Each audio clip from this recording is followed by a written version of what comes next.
रिश्तों का कत्ल। जी हाँ, एक ऐसी खबर के बारे में बात करूंगा जहां पर एक पति ने अपनी पत्नी की हत्या की और हत्या करने के बाद वो सीधा कोतवाली गया और कोतवाली में उस व्यक्ति ने आत्मसमर्पण किया और जो पूरी की पूरी जो घटनाक्रम थी उसकी जानकारी भी दी। जो मामला है वो उत्तराखंड के पिथौरागढ़ जिले से बताया जा रहा है, जहां से एक दिल दहला देने वाली, परेशान कर देने वाली जो खबर है वो सामने आ रही है। जहां एक पति ने घरेलू विवाद के दौरान अपनी ही पत्नी की धारदार हथियार से हत्या कर दी। तो एक पति एक पत्नी की अपनी अपनी ही पत्नी की हत्या कर दी धारदार हथियार से, सिर्फ और सिर्फ घरेलू विवाद की वजह से। कभी कभी जो घरेलू झगड़े होते हैं, जो कलेश होते हैं, वो इतने बड़े हो जाते हैं कि लोग अपनों को ही जान ले लेते हैं, और ऐसा ही इस भी घटना में हुआ। घटना के बाद जो आरोपी पति था खुद कोतवाली पहुंचा और पुलिस के सामने सरेंडर भी कर दिया, और जो पूरी की पूरी जो घटनाक्रम थी उसकी भी जानकारी उसी व्यक्ति ने पुलिस को दी। इलाके में अब इस वारदात के बाद आक्रोश भी है और लोगों के अंदर थोड़ा बहुत भय भी बताया जा रहा है।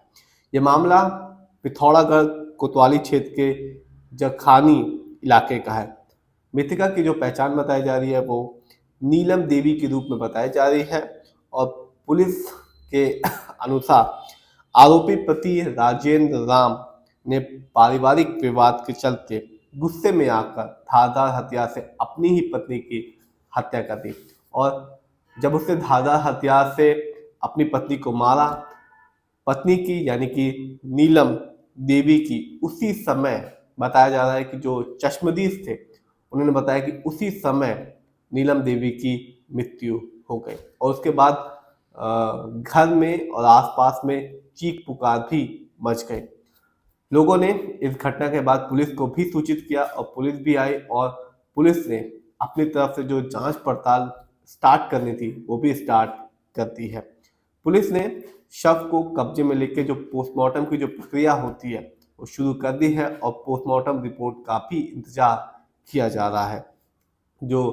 पिथौरागढ़ की जो एसपी हैं, एसपी रेखा यादव ने बताया कि हत्या के बाद आरोपी राजेंद्र राम खुद कोतवाली पहुंचा और घटनाक्रम की जानकारी दी और आत्मसमर्पण भी किया। शुरुआती जांच में जो पुलिस है उसने बताया कि शुरुआती जांच में हत्या की वजह पारिवारिक गृह कलेश सामने आ रहा है। तो जो आए दिन जो घरों में झगड़े होते हैं, कभी कभी जो झगड़े होते हैं वो इतने बड़े हो जाते हैं कि लोग अपनों की ही जान लेने से बिल्कुल भी पीछे नहीं रहते। तो इसलिए हमेशा कहा जाता है कि जो पारिवारिक झगड़े होते हैं वो नहीं करने चाहिए, घर में कलेश नहीं करना चाहिए, क्योंकि जो कलेश होता है वो अपनों को ही ले डूबता है। राजेंद्र राम के बारे में बताया जा रहा है कि वो पुणे के एक निजी कंपनी में सिक्योरिटी गार्ड की नौकरी किया करता था, और उसके 2 छोटे से बच्चे भी हैं। अब इन बच्चों के ऊपर से माँ का साया उठ गया है, और जो आस पड़ोस के लोग हैं, जो पड़ोसी हैं, उन्होंने बताया कि इनके घर में हमेशा ही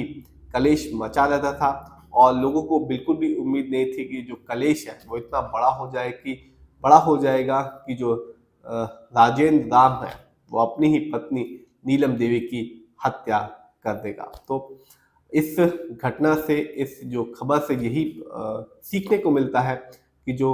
गृह कलेश होता है वो किसी भी चीज़ के हो सकता है, पैसे को लेके हो सकता है या किसी और भी चीज़ के लिए हो सकता है, वो नहीं करना चाहिए, क्योंकि जो गृह कलेश होता है वो अपनों को ही ले डूबता है।